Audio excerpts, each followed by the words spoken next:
Sembahyang witir rakaat. Rakaat. Ada juga itu. Tapi tidak ramai ulama yang ikut cara lagu tu. Walau bagaimanapun boleh.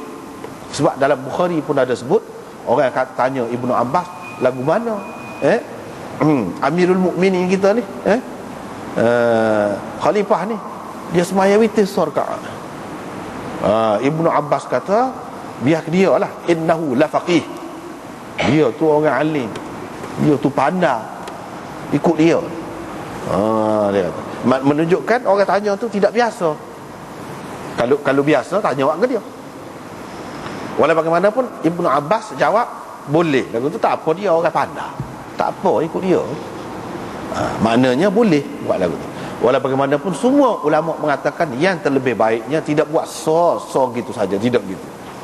Sama ada dengan 3 rakaat 1 salat ataupun 3 rakaat 2 salat.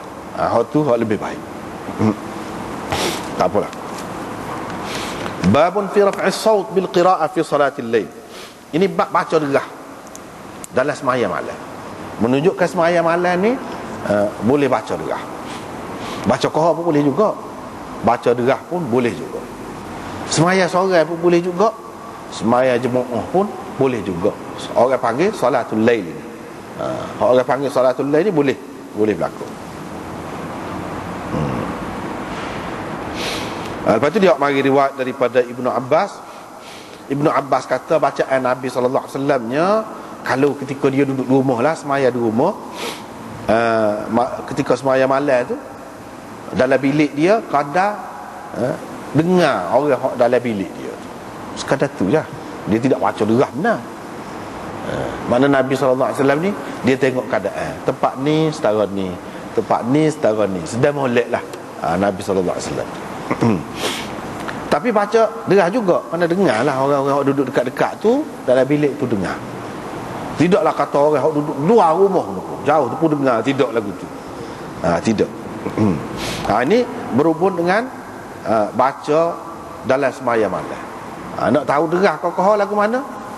Kita tengok dalam riwayat ni, dalam riwayat.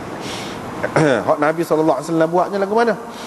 Iaitu dia apa nama ni, kadarnya lah, sekadar dengar orang dalam bilik tu. Adapun kalau dia sembahyang dalam masjid, ada juga dia sembahyang tahajud dalam masjid, sahabat pun tu tu dia baca derah. Tu dia baca derah. Tapi kalau di rumah dia sekadar tadi. Riwayat daripada Abi Hurairah katanya, bacaan Nabi pada waktu malam ni tak serupa. Kadang-kadang dia baca derah.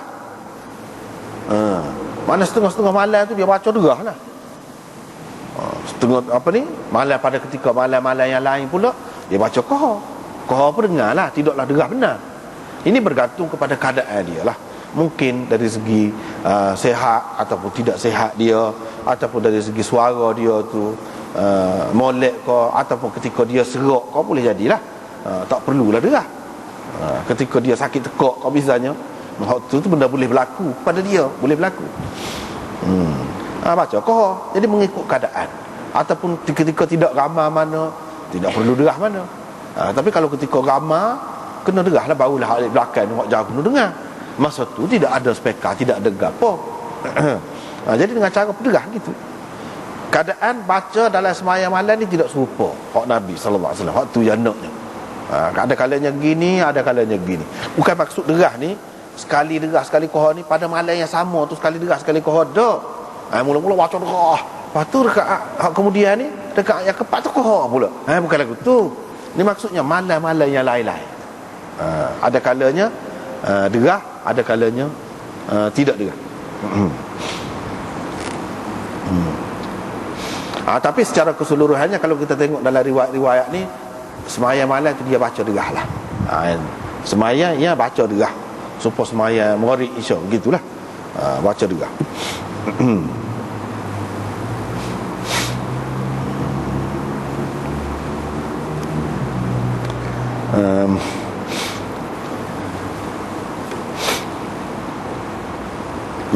Qala Abu Daud, itu tak ada apa di situ, cuma dia nak cerita Abu Khalid itu kunyah, bukannya nama. Al-Walib itu Siapa dia, nama dia sebenar? Nama dia Hurmuz. Tu ya, dia nak tak ada apa. Yang ni dia nak memperkenalkan perawi kepada kita. Cara yang seperti ini banyak dalam Sunan Tirmizi, banyak. Bahkan lebih detail lagi kalau bab ni. Dalam Sunan Tirmizi. Dalam Abu Daud ni tak banyak mana, sikit-sikit gitu je. Kemudian riwayat daripada Thabit Al-Bunani, Imam Abu Daud mari dua sanad. Melalui sanad yang pertama ni, Thabit Al-Bunani tu daripada Nabi sallallahu alaihi wasallam. Bermakna hadis ini putus, maqtu', tidak muttasil, tidak bersambung. Tapi Imam Abu Daud tak mari ni, sebab tu dia mari lepas tu sanad asal lagi. Dalam sanad ni Thabit Al-Bunani meriwayatkan daripada Abdullah bin Rabah daripada Abi Qatadah. Sebab Thabit Al-Bunani ni tak ada dengan Nabi. Dia nak ceritanya ada dia riwayat dengan sanad tidak bersambung, ada riwayat sanad bersambung. Itu dah cerita. Kira-kiranya hak dia tidak riwayat tu dalam sanad yang pertama dia tidak riwayat, dia ambil daripada siapa tu siapa? Maksudnya supaya dalam riwayat yang kedua tu lah dia ambil daripada orang tu lah. Sebab apa kita ni ada kalanya takkan nak ayat sama daripada siapa tu. Ada kalanya seseorang tu dia riwayat selalu gitu untuk merekahkan cerita. Tapi dalam hadis ni tak boleh lagu tu. Dalam hadis ni tak boleh lagu. Kalau gol lain boleh kira. Gol lain pun mengikut ulama-ulama kita, sebab itu pengaruh hadis ni, cara hadis ni, kaedah hadis ni begitu kuat. Cerita orang lain royak pun. Misalnya kita nak kata siapa dia? Tok Khurasan royak dulu. Tok Khurasan royak dulu. Bah kita dah kalau dengan Tok Khurasannya tak dah. Tapi kita kata Tok Khurasan ada kata dulu. Takkanlah setiap kali kita royak tu kita nak royak siapa dia royak kita, orang ni ambil daripada siapa? Ambil daripada siapa?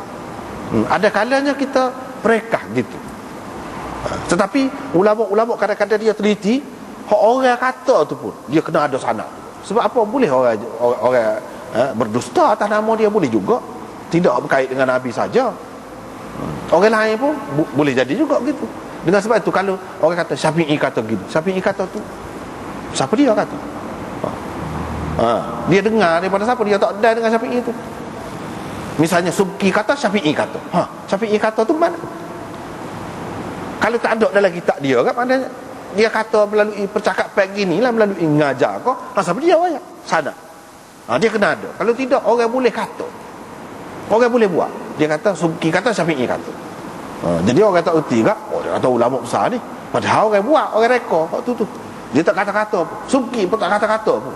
Orang kata je.